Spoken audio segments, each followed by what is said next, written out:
இப்போ மீன் குழம்பு வைக்கிறது சொல்ல போகிறேன். இன்றைக்கி வந்து எங்கள் வீட்டில் வந்து மீன் என்ன மீன்னா குளத்து மீன். சரியா, இந்த மீன் குழம்பு எப்படி வைக்கணும்னா,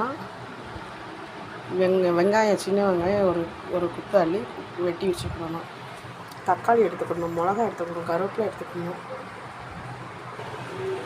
வெங்காயத்தையும் சின்ன வெங்காயத்தை அரைச்சி வச்சுக்கணும். இப்போ தாளிச்சம் பண்ண போகிறோம். இதில் வந்து கடுகு, வெந்தயம், வெங்காயம், கருவேப்பிலை இதெல்லாம் போடுறோம்.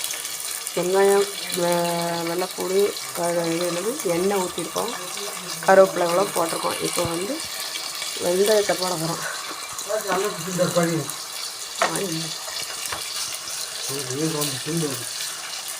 வெந்தயம் போட்டிருக்கோம்.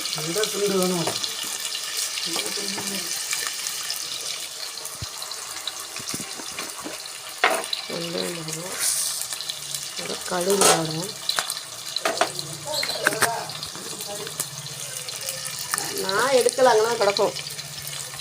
கடுகு எல்லாத்தையும் கீழே உருண்டு கிடக்கும் பாருங்கள், கீழே கிடக்கும்.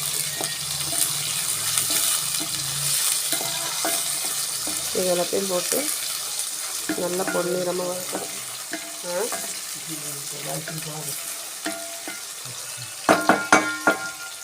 வெந்தயம், கடுகு, கருவேப்பிலை, பூண்டு, வெங்காயம், சின்ன வெங்காயம், எண்ணெய் போட்டு பொன்னிறமாக வதக்கிறோம். வதக்கி முடிச்சுட்டு என்ன செய்யணும், தக்காளியை வந்து சின்னதாக வெட்டி அதில் போட்டு அதையும் வதக்கணும். அப்புறம் தேங்காய் கரைசல், பொடி இது ஆச்சியில் வந்து மீன் குழம்பு பொடி எடுத்துக்கணும், கொஞ்சம் வத்தப்பொடி எடுத்துக்கணும். எல்லாத்தையும் மிக்சிங் பண்ணி தண்ணி ஊற்றி கொதித்த பிறகு மீனை போட்டால் மீன் குழம்பு ரெடி. மிளகாவையும் தக்காளியும் போட்டு வதக்குறோம். நல்லா பொன்னிறமாக கொஞ்சம் தக்காளிலாம் நல்லா வெந்தோம்னா புளியை ஊற்றி பொடியை போடணும்.